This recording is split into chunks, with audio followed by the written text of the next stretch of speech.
After some deep research, here are 3 creepiest stories that happened at school that will haunt your nightmares and keep you awake all night.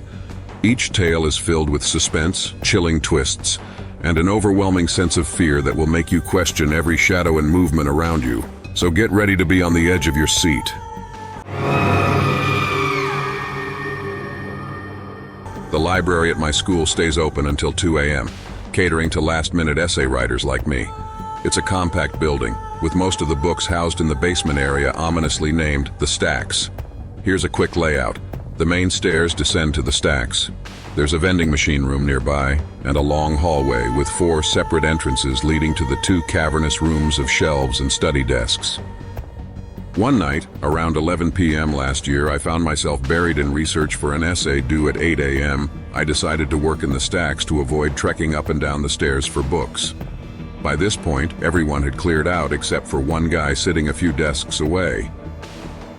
Completely absorbed in my work, I suddenly became aware of an irritating noise. Someone flipping book pages rapidly, producing a loud whirring sound at the far end of the room. At first I tried to block it out, assuming whoever it was would stop soon, but they didn't.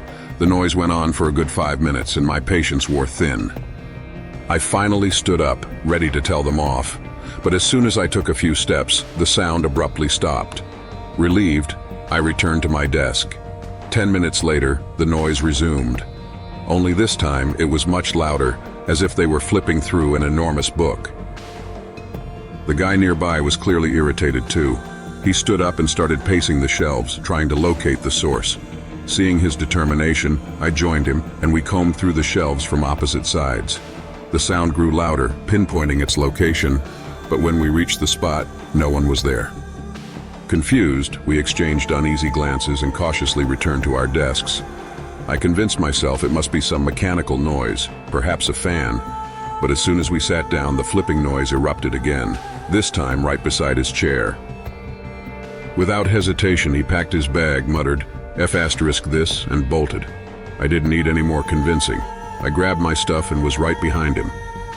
Since that night, I've avoided the stacks after dark. No essay, no matter how urgent, is worth dealing with whatever haunted presence resides down there.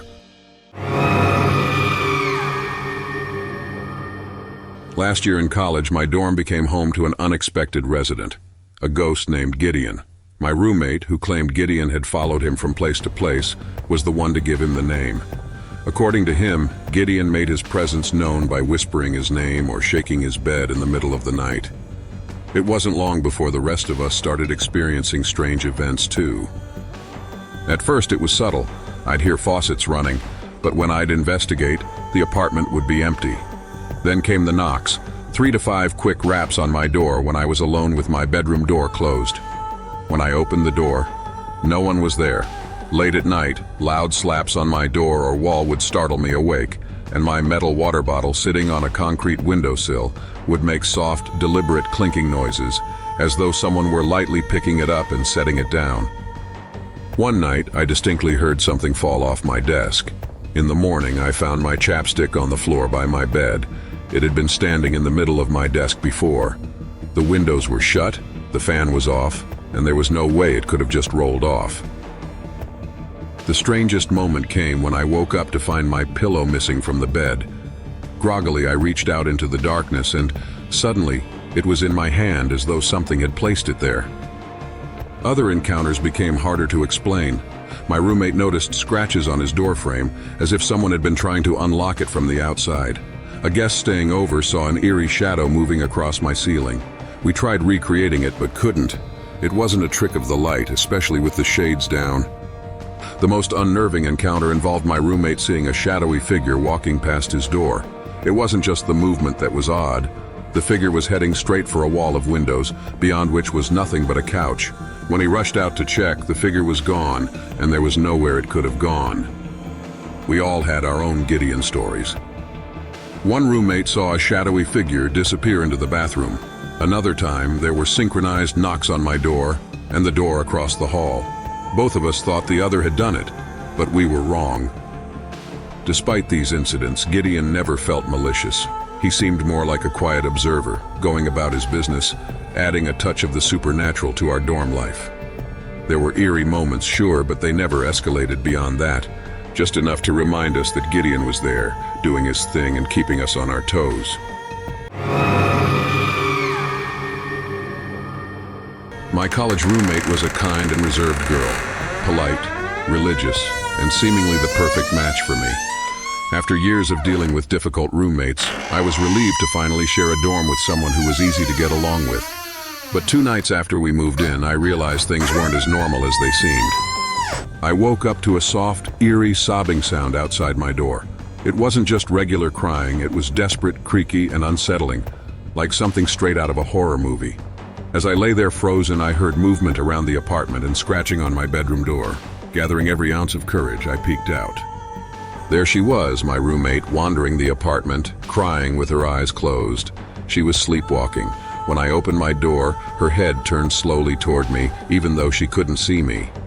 Then she shuffled to the kitchen table, picked up a pencil, and drew a strange symbol on her door, a circle with a triangle inside it. "Are you okay?" I asked, trying to mask my fear. She didn't respond, just swayed and cried softly. I locked my door and stayed there until morning. The next day, she was furious. She found the symbol on her door and assumed I had drawn it as a prank. She didn't believe me when I told her she had done it herself, though she eventually dropped the subject. But it didn't stop. Throughout the year, I'd wake up at night to find her pacing in the kitchen, mumbling to herself. Like clockwork, she'd scratch softly at my door, and in the morning another symbol would be etched into hers. She always blamed me. I thought about filming her, but was too scared to open my door during these unsettling episodes. One day, there was a deafening bang from her bathroom. Both of us were terrified, but decided to investigate.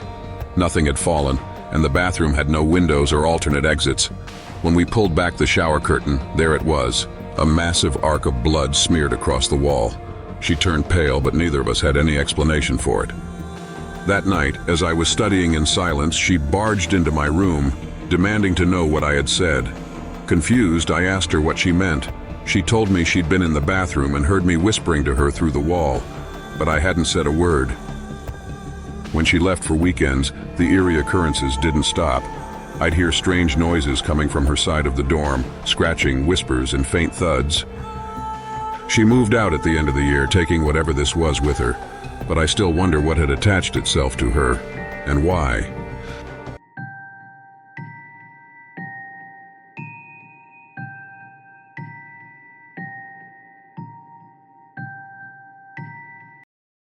Don't forget to like, share, and subscribe to our channel for more gripping stories. Hit the bell icon to stay updated with our latest content. We appreciate your support.